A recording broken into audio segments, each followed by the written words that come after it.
महाराष्ट्र राज्यामध्ये मिनी विधानसभा म्हणून ओळखल्या जाणाऱ्या जिल्हा परिषदेच्या निवडणुकांमध्ये अखेर ठाकरेंची बाजी. अखेर पहिला कल आला सगळ्यांच्या हाती. पहिल्या कलानुसार उद्धव ठाकरे यांचं मुंबईसह कोकणासह मराठवाड्यामध्ये प्रचंड वर्चस्व, तर पश्चिम महाराष्ट्र मराठवाड्यामध्ये कोणत्या जिल्ह्यात कोणता पक्ष मारणार बाजी. मित्रांनो, पहिल्या कलानुसार जाणून घेऊया राज्यातील जिल्हा परिषद पंचायत समितीच्या निवडणुकांमध्ये कोण मारणार बाजी. आणि सगळ्यात मोठी घडामोड ठाकरेंची मुसंडी, तर काँग्रेसलाही मोठं यश. भाजप शिंदे सेनेला पहिल्यांदाच बसतोय सगळ्यात मोठा तगडा झटका. महाराष्ट्राच्या ग्रामीण भागात ठाकरेंना पुन्हा मिळते पसंती. मित्रांनो, जाणून घेऊया राज्याच्या राजकारणातून आलेली ही सगळी महत्वाची अपडेट. नेमका काय आहे रिपोर्ट. पहिल्या कलानुसार कोण पुढे कोण मागे, तर कोणाच्या हाती किती जागा, सविस्तरपणे जाणून घेऊया. महाराष्ट्रातील 12 जिल्हा परिषद निवडणुकीत भाजपा सर्वात मोठा पक्ष ठरण्याची शक्यता व्यक्त करण्यात आली आहे. महायुतीला यश मिळेलच, मात्र महाविकास आघाडी जोरदार टक्कर देऊन सध्या महाराष्ट्राच्या राजकारणामध्ये पुन्हा एकदा नवीन राजकीय समीकरण साधण्याच्या हेतूने महाविकास आघाडी जोरदार टक्कर देताना दिसते. पुणे सोलापूरसह कोकणातील रत्नागिरी रायगडसह सिंधुदुर्ग, मराठवाड्यातील छत्रपती संभाजीनगरसह परभणी धाराशिवसह लातूर या भागामध्ये काल मतदान पार पडलं. मतदार राजाने आपला कौल मतपेट्यामध्ये बंद केला. याच 12 जिल्हा परिषदेच्या निवडणुकांमध्ये कोण मारणार बाजी, कोणाचा कुठे होणार जिल्हा परिषद अध्यक्ष, याची सगळ्यात मोठी पहिल्या कलाची बातमी. मित्रांनो, आता मिनी विधानसभा म्हणून ओळखल्या जातात या निवडणुका. इथे जर वर्चस्व सिद्ध झालं तर ग्रामीण महाराष्ट्रातून पुन्हा एकदा विधानसभेला खूप मोठं सोपं वातावरण जातं आणि विधानसभेमध्ये त्याच पक्षाला खूप मोठी जागा येताना दिसते. यावरून सध्या राज्यात कोकण पश्चिम महाराष्ट्रामध्ये भाजपा सगळ्यात मोठा पक्ष बनताना दिसतोय. कोकणामध्ये आणि पश्चिम महाराष्ट्रामध्ये भाजपा 1 नंबरला, तर 2 नंबरला कोकणामध्ये उद्धव ठाकरे यांची शिवसेना येताना दिसते. कोकणात पहिल्यांदाच ठाकरेंच्या शिवसेनेची पहिल्यांदा जोरदार मुसंडी आपल्याला पाहायला मिळते. त्यानंतर मात्र शिंदे गट, अजित पवारांची राष्ट्रवादी, शेवटी काँग्रेस, त्यानंतर शरद पवारांचा पक्ष, अशी ही सगळ्यात मोठी धक्कादायक आकडेवारी समोर येते.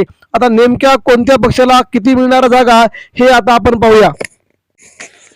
भारतीय जनता पार्टीला सर्वाधिक 160 जागा मिळण्याची शक्यता आहे. यामध्ये दुसऱ्या नंबरला उद्धव ठाकरे यांची शिवसेना 120 जागांसह, 2 नंबरला शिंदे सेना 118 ते 120 जागांपर्यंत मजल मारेल. अजित पवारांची राष्ट्रवादी काँग्रेस पार्टी 100 ते 115 जागांवरती मजल मारेल. त्यानंतर शरद पवारांची राष्ट्रवादी, असा प्रकारचा क्रम लागेल. मात्र मित्रांनो, कोणत्या जिल्हा परिषदेवरती कोणाची सत्ता जाणून घेऊया. रायगड जिल्हा परिषदेमध्ये 59 जागांपैकी महायुतीला सर्वाधिक जागा या ठिकाणी मिळताना दिसत आहेत. महायुती इथे जिंकताना दिसते आहे. जवळजवळ 35 ठिकाणी महायुती सत्ता या ठिकाणी येताना दिसते. त्यानंतर रत्नागिरी जिल्ह्यामध्ये भारतीय जनता पार्टीला जोरदार धक्का बसून या ठिकाणी शिंदे सेना आणि उद्धव ठाकरेंची शिवसेना समसमान जागा मिळवताना दिसते. इथे मात्र शिंदे सेनेची सत्ता येते. त्यानंतर सिंधुदुर्ग जिल्ह्यामध्ये भाजपा सोबळावरती आपली सत्ता या ठिकाणी आणताना जाणवते आहे.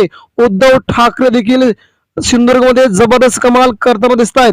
त्यानंतर पुणे जिल्ह्यामध्ये अजित पवारांची राष्ट्रवादी पहिल्यांदाच आपली जिल्हा परिषद निवडणूक गमावणार असं चित्र होतं. मात्र पुन्हा एकदा पुण्यामध्ये अजित पवारांच्या राष्ट्रवादीने आपली सत्ता काबीज केलेली आहे. साताऱ्यामध्ये भाजपा सोबळावरती सत्ता स्थापन करते आहे.